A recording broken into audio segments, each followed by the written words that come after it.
오늘 말씀은 사도행전 9장 13절에서 16절까지의 말씀입니다. 사도행전 9장 13절에서 16절까지의 말씀입니다. 저와 여러분이 교독하도록 하겠습니다.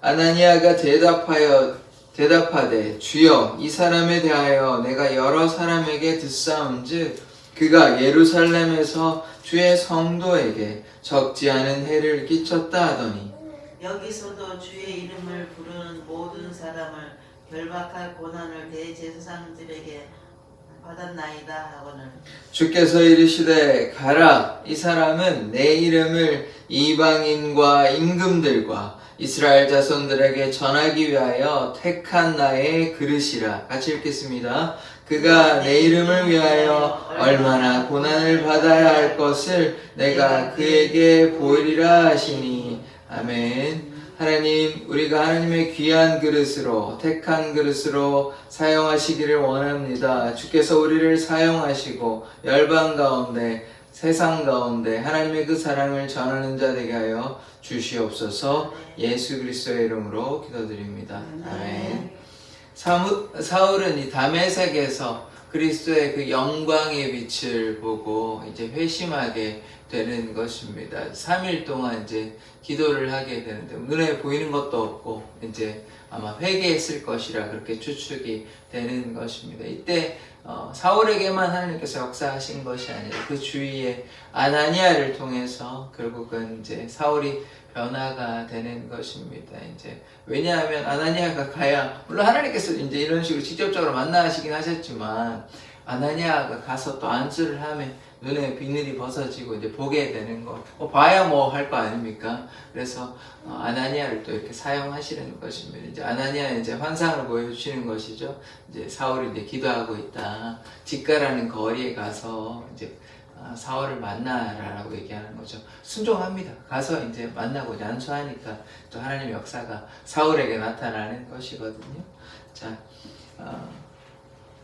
13절의 말씀을 보시겠습니다. 아나니아가 대답하되 주여 이 사람에 대하여 내가 여러 사람에게 듣사온즉 그가 예루살렘에서 주의 성도에게 적지 않은 해를 끼쳤다 하더니 이 사람들을 예수님을 믿는 사람들을 괴롭힌 예수님의 박해자였습니다. 예수님을 따라다니는 사람을 옥에 가두었던 것이죠. 참 예수님께서도 왜 나를 박해하느냐 그러셨고 실제로도 나쁜 일을 한 겁니다. 물론 이 사울의 입장에서는 참 이게 선하고 좋고 율법에 따르는 일이다 그러고 예수가 무엇이냐 뭐 인정하지 않으니까요 그렇게 했지만 하나님 보시기에 또 예수님께서 보시기에 얼마나 악한 일을 한 것 아닙니까? 그러니까 이제 아나니아도 이 모습을 알고 보고 했으니까 듣고 했으니까 뭐 사울에 대해서 좋은 감정을 느낄 수가 없죠. 이제 우리가 이렇게 이해해 보셔야 됩니다. 날마다 교회에 와서 나쁜 짓을 하는데 그 사람이 어떻게 신뢰가 가겠습니까? 이제 이때까지 계속 뭐 지나간 한두 차례가 아니라 계속해서 안 좋은 소식을 보고 듣고 이제 하는데 갑자기 이 사람은 내가 쓸 것이다, 하나님께 쓸 것이다 라고 얘기하면 좀 납득이 쉽게 안 되잖아요. 그러니까 아나니아의 입장도 바로 이러한 것이거든요. 그런데 이제 하나님께서 직접 이제 나타나셔가지고 예수께서 말씀하시니까 뭐 어쩔 수 없는 것이죠. 환상을 통해서 말씀하시니까 하나님의 특별한 방법으로 말씀하시잖아요. 다른 사람을 통해서 말씀하시는 것이 아니라 주의 환상을 통해서 이 사람이 내가 택한 사람이다 이렇게 뭐 말씀하시면 처음에는 좀 의심할 수도 있고 이해가 안 될 수도 있는데 결국은 받아들이게 되는 것입니다. 14절 말씀 보시겠습니다. 여기서도 주의 이름을 부르는 모든 사람을 결박할 권한을 대제사장들에게서 받았나이다 하거늘 예루살렘에서만 박해한 것이 아니라 이 대제사장한테 지금으로의 구속영장 이렇게 체포할 수 있는 영장을 받아가지고 그들은 이제 옥에 가두려고 거기서 이제 권한을 받아야 될 거 아닙니까? 바울이 어떤 위치에 있는지 정확히는 알 수가 없습니다만은 일단 어느 정도 책임이 있는 사람이었지만 자기 마음대로 할 수가 있는 건 아니잖아요. 무슨 대제사장도 아니고 물론 로마 시민권자이긴 하나 시민권자라고 해서 아무나 그렇게 하면 되는 건 아니고 그래서 지금 권한을 받아가지고 지금 예루살렘뿐만 아니라 담에색에도 온 이유가 무엇입니까? 관광차 놀러 온 거 아닙니다. 박해하려고. 예수님 믿는 사람들 잡아가두려고 그렇게 왔는데 갑자기 빛이 이제 임하니까 그래서 이제 회심하게 된 것 아닙니까? 그래서 아나니아가 보기에는 참 못된 사람이고 나쁜 사람인데 이제 의심하는 게 당연하고 이렇게 항변하는 게 당연합니다. 그래서 교회를 핍박하고 또 예수를 믿는 자들을 핍박했는데 어떻게 이렇게 할 수 있겠습니까? 이제 계속해서 얘기하는 것이죠. 그러나 하나님께서 사울을 택하신 것입니다. 그래서 직접적으로 사울에게 하나님께서 역사하시는 것이죠. 그래서 택했을 때 우리가 돌아오고 계속해서 순종을 해야 하는데 하나님께 나아갈 때 계속해서 하나님의 뜻 따라 살아가야 하는데 그렇지 못한 경우도 있는 것입니다. 이제 대표적인 경우는 이제 가룟 유다와 같이 하나님께서 제자로 부르셨잖아요. 그러면 이제 하나님의 뜻에 따라서 잘 살아가야 되는 것 아닙니까? 이렇게 배신하지 아니하고 또 하나님의 뜻에 따라서 나중에 이제 주를 위해서 자기 마음대로 이제 자기의 삶을 끌어내는 것이 아니라 주를 위해서 이렇게 살아가야 하는데 그렇지 아니하였다는 것이죠. 이스라엘 백성은 어떻습니까? 애굽 땅에서 구하여 줬잖아요. 구하여 줬으면 감사합니다 하고 해야 되는데 나와서 얼마나 불평과 원망하고 하나님께서 하지 말라는 우상 숭배까지 하지 않습니까? 그러니까 이 하나님께 나아갈 때는 우리가 전심으로 순종하고 물론 때로 잘못할 수 있습니다. 그때는 이제 회개하고 하면 되는데 그게 아니라 자신의 마음대로 생각대로 이렇게 하면 구원받지 못하는 것이죠. 그러니까 우리가 어리석은 모습이 되어야 하는 것이 아닙니다. 하나님께서 부르셨으면 그 말씀 따라서 나아가야 하는 것입니다. 근데 보시면 예전에는 신앙생활 열심히 하시다가 이렇게 얘기하시잖아요. 옛날에는 그렇게 교회 다니시다가 지금은 또 떠나서 세상 가운데 거하시는 분들이 적지 않거든요. 그런 분들. 또 혹은 교회를 다니기는 하는데 참 이렇게 신앙이 뜨겁지 아니하고 좀 그냥 냉랭하게 이렇게 다니시는 것도 사실 그것도 안타까운 모습이거든요. 우리가 비유를 들자면 첫째 아들이 되어서 그러니까 탕자에 보면 탕자의 아버지가 첫째 아들에게는 잔치도 벌어준 적이 없거든요. 근데 설득을 합니다. 다 이것이 너의 것인데 근데 첫째 아들은 되게 섭섭하죠. 그러니까 지금 제가 무슨 얘기를 하냐면 신앙생활을 오래 했는데 용서하지 못하고 사랑하지 못하고 그냥 냉랭하게 그냥 아버지 앞에서 붙어있는 그런 거보다는 오히려 그냥 그것도 좋은 건 아니지만 극적으로 이렇게 돌아와서 이제는 제가 열심히로 하나님께 섬기겠습니다. 이런 신앙이 더 좋을 수도 있거든요. 그걸로 제가 권장하는 건 아닙니다만 제가 뭘 얘기하는 거냐면 이 첫째 아들은 그냥 냉랭하게 그냥 아버지 옆에서 그냥 붙어있기는 하나 아버지를 정말로 사랑하고 이해하고 이렇지는 못했다는 것이죠. 그러니까 우리가 신앙에 오래된 것도 참 중요하지만 바르게 주님 앞에 나아가야 하는 것입니다. 그럴 때 하나님 역사가 나타나는 것이에요. 그래서 이 사도 바울이 이제 사울이 이렇게 변화되어서 하나님의 놀라운 역사를 행하잖아요. 그러니까 우리가 이걸 잘 이해를 해야 되는 것입니다. 하나님께서 택하시고 부르셔가지고 하나님 은혜를 베풀어 주셨는데 또 대표적인 안 된 케이스가 누가 있냐면 사울 왕이 있습니다. 이름이 같은 사울 왕. 사울 하나님 택하셨잖아요. 그래서 부르셨잖아요. 근데 후회하시고 한탄하시거든요. 왜냐하면 겸손한 왕이었잖아요. 처음에 뭐라고 해도 이렇게 키도 크고 참 인물도 좋고 그런 왕이었는데 겸손했습니다. 그래서 나서기도 주저하였거든요. 그런데 하나님께서 이런 겸손한 사람을 불렀는데 어땠습니까? 사울이 자기 마음대로 제사 드리고 그러니까 악한 일들을 나중에 하였다는 것이죠. 교만하였습니다. 그러니까 하나님께 아말렉을 다 진멸하려는데 그것도 순종하지 아니하고 이런 모습들을 우리가 보는 것이에요. 그러니까 하나님께서 이렇게 나아갈 때는 바르게 나아가야 되고 또 잘못하면 회개하고 이렇게 해야 되는데 이 사울 왕처럼 혹은 가룟 유다처럼 혹은 이스라엘 백성들처럼 우리가 하나님 앞에 순종하지 않으면 안 되는 것입니다. 그런데 사도 바울, 이 사울은 어떻습니까? 하나님께서 부르시고 회심하고 이제는 전심전력하고 중간에 조금 연약한 모습이 있긴 하나 그건 누구나 인간에게 있는 것이고 하나님만 바라보며 믿음으로 나아갑니다. 그러니까 하나님께서 이렇게 사울을 택하시고 부르시고 좀 더 특별한 방식으로 신약시대거든요. 구약시대도 아니고 신약시대에 이렇게 하나님께서 이렇게 특별하게 부르셔서 사도로 부르셔서 하나님의 놀라운 역사가 나타나게 되는 것입니다. 15절 보시겠습니다. 주께서 이르시되 가라, 이 사람은 내 이름을 이방인과 임금들과 이스라엘 자손들에게 전하기 위하여 택한 나의 그릇이라. 그러니까 이 사울을 부르신 이유는 뭐냐면 내가 이 사울을 사용하시겠다. 이방인을 위해서, 또 이방인의 임금, 이 나중에 보면 가이사도 만나고, 황제 가이사도 만나고요. 그 헤롯처럼 분봉왕이라고 있거든요. 그러니까 나라의 왕이라고 보기는 힘들고, 조금 뭐 지금으로 얘기하면 뭐 도지사, 시장 정도 될까 모르겠습니다. 하여튼 그 정도의 느낌이죠. 예전에 이제 헤롯 있었잖아요. 그렇잖아요. 그리고 분봉왕 아그리빠도 만나고, 그러니까 임금들도 만나는 것이죠. 또 누구 만납니까? 이방인과 임금들과 또 이스라엘 자손을 위한 것도 있습니다. 그러니까 이방인의 사도로만 사울이 사용함을 받는 것, 하나님께 사용하시는 것이 아닙니다. 그래서 이스라엘 자손을 위해서 이방인, 가장 중요한 건 사실 이방인이죠. 이방인의 사도로 부르셨고, 그래서 또 임금들 앞에도 나가서 예수를 증언하기도 하고, 그래서 사울을 하나님께서 귀히 사용하시는 것입니다.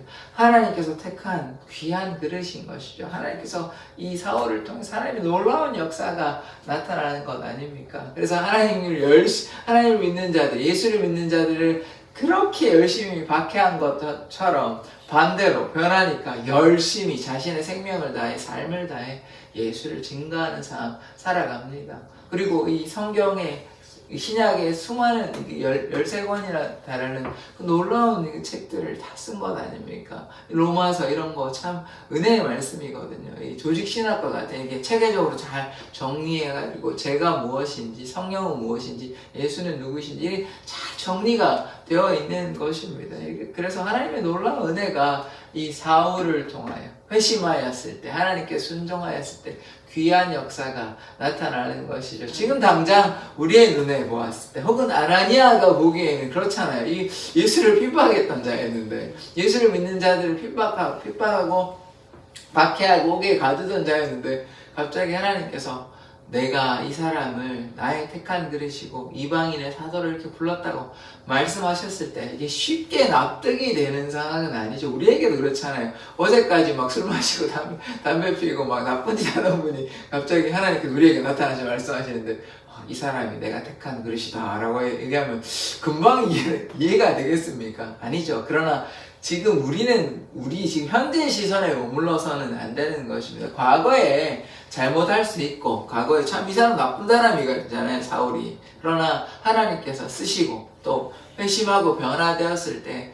하나님의 놀라운 역사가 이 사람을 통하여, 사울을 통해서 나타나는 것입니다. 그래서 지금의 모습, 또 혹은 과거의 모습을 보고 이 사람은 결코 하나님께서 쓰실 수 없다, 이렇게 우리가 단정해서는 안 되는 것입니다. 하나님께서는 누구나 다 사용하십니다.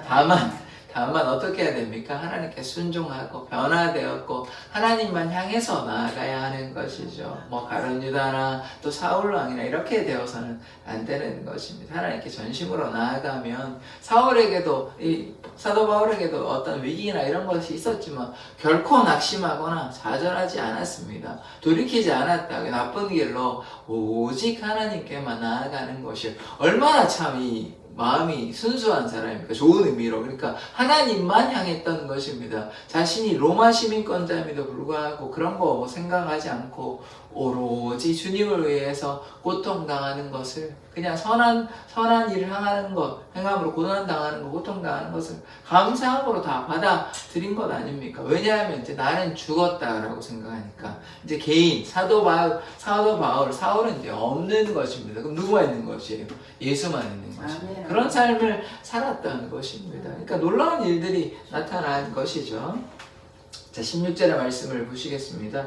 그가 내 이름을 위하여 얼마나 고난을 받아야 할 것을 내가 그에게 보이리라 하시니. 자, 이 사울 많이 고난 당했습니다. 엄청 고난 당했어요. 그러니까 41가만 39번의 매도 당하고, 배도 무너지고, 배도 부서지고, 또 사람들이 이 사울을 조금 지나서 바로 죽이려 하거든요. 왜냐하면 보십시오. 이 사울이 어떤 사람이었습니까? 예수를 박해하는 사람이었잖아요. 그러면 지금 분위기는 어떤 분위기냐? 물론 뭐 제자들이 좀 더 예수를 믿는 사람들이 늘어났긴 하지만 박해가 있었잖아요. 스데반을 박해했다니까요. 그러니까 예수를 믿는 사람들에 대한 적대심이 굉장히 극에 달한 상황이란 말이에요. 그러니까 사람들이 지금 어떤 상황이냐면 예수를 믿는 사람들을 박해하는 사울과 같이 그런 게 지금 더 지금 많은 상황이란 말이에요. 그러니까 이 사울에 대해 얼마나 사울이 믿겠습니까? 원래는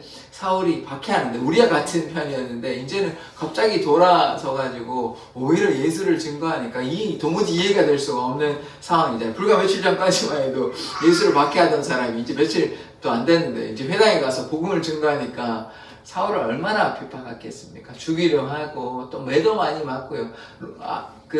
로마 시민권자라고 얘기하면 좀 괜찮은데 그냥 또 가만히 있기도 하고 나중에 물론 얘기하기도 합니다만은 뭐 그래서 바구니에 이제 광주를 이렇게 태워가지고 그렇게 성문에서 내려가지고 이렇게 살게 됩니다. 또 로마 군인들이 이렇게 보호해주고 로마 시민권자를 이렇게 보호해주고 그렇게 살게 됩니다.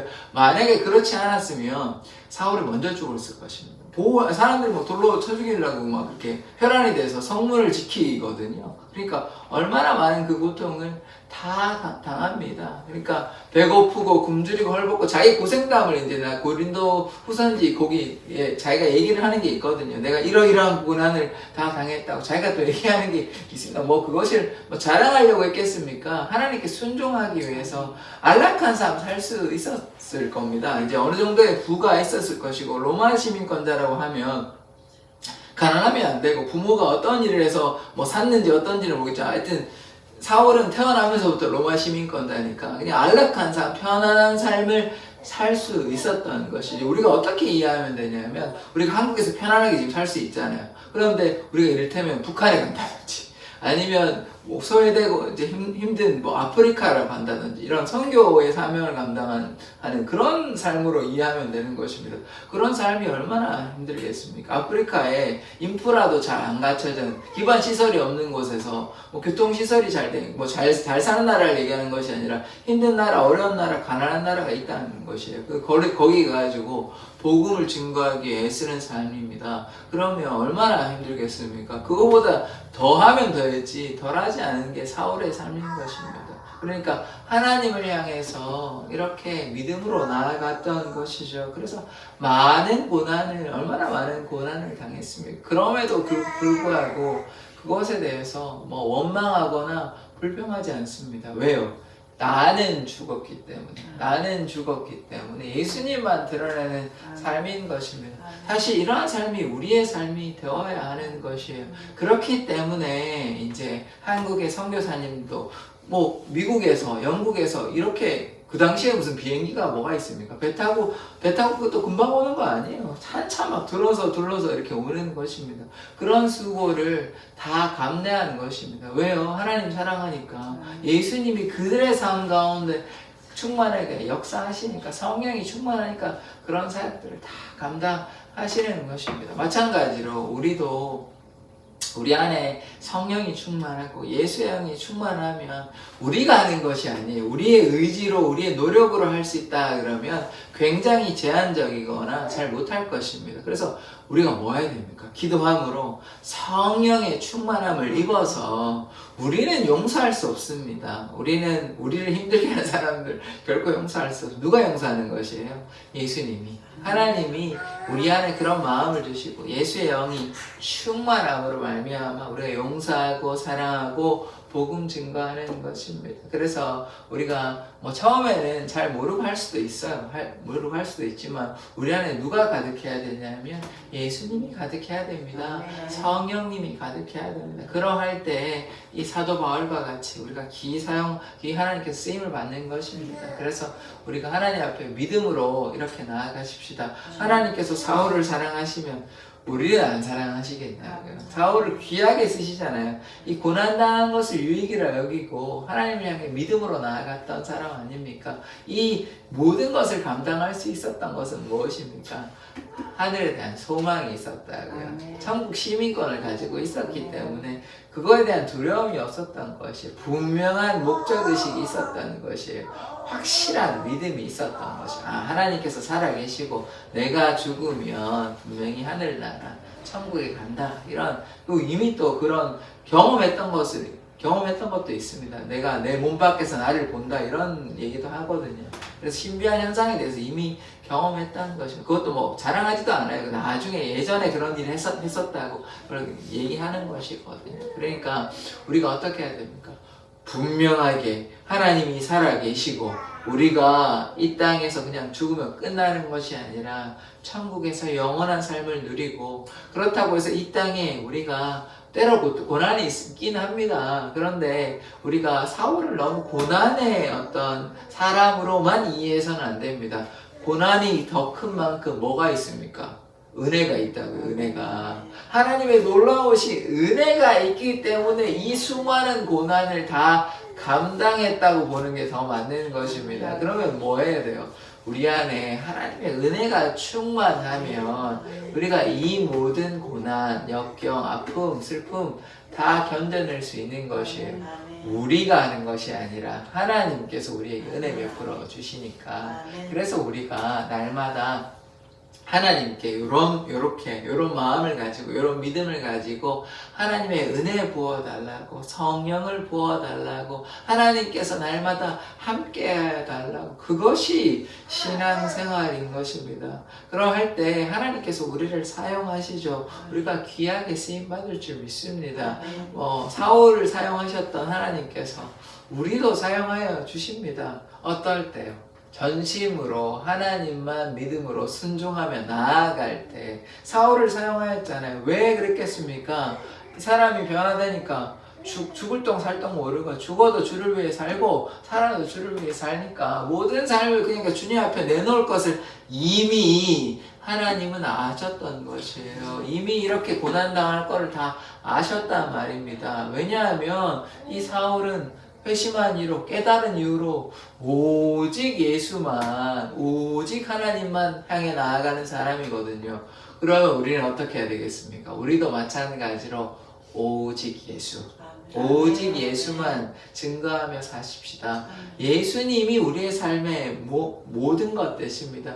우리의 삶에 어려움이 있죠. 문제가 있죠. 그러나 그것들이 중요한 것이 아니라, 제가 여러 번 말씀드렸지만 문제보다 하나님이 전능하십니다. 그러면 문제를 늘리는 것이 아니라 예수를 향해 나아가면 우리에게 뭐 주시냐면 은혜를 충만하게 허락해 주십니다. 그러면 우리에게 기쁨과 감사가 있지 않겠습니까? 또 우리의 문제를 그냥 내버려 두시는 것이 아니라 우리의 물질의 필요도 채워주시고 문제도 해결해 주십니다. 아니면 문제는 있는데 내 마음에 평안을 주십니다. 둘 중에 하나는 주신다고요. 문제를 해결해 주시거나 아니면 문제가 해결되지 않으면 내 마음에 평안을 허락해 주시는 것입니다. 이거는 뭐 문제를 해결한 것과 다름이 없는 것이죠. 이 땅에 문제가 왜 없겠습니까? 죄 많은 세상 가운데 이 땅이 하나님의 나라라면 모두가 행복하고 잘 사는 거잖아요. 그렇지 않잖아요. 죄가 가득하고 사단이 우리를 유혹하려고 괴롭히는 그런 상황 속에 있는 것입니다. 그러하기 때문에 문제와 어려움, 고난은 우리에게 당연한 것입니다. 그래서 그것을 이길 수 있는, 극복할 수 있는 믿음을 하나님께서 우리에게 허락해 주시는 것이죠. 그래서 날마다 하나님과 동행하십시다. 하나님과 함께 하면 그 어떤 어려움도, 그 어떤 슬픔도 고통도 그것이 기쁨이 아니라 무화과 나뭇잎이 마르고 포도 열매가 없어도 주 여호와로 인해, 예수로 인해 우리가 감사하며 기뻐하는 삶을 살아갈 줄 믿습니다. 기도하겠습니다. 하나님께서 사울을 택하여 이방인의 사도로 사용하셔서 이방인들에게 또 임금에게 이스라엘 자손에게 하나님의 귀한 은혜와 사랑을 베풀어 주셨습니다. 우리도 이와 같이 사울과 같이 하나님의 복음을 증거하는 자, 예수를 증거하는 자 되기를 원합니다.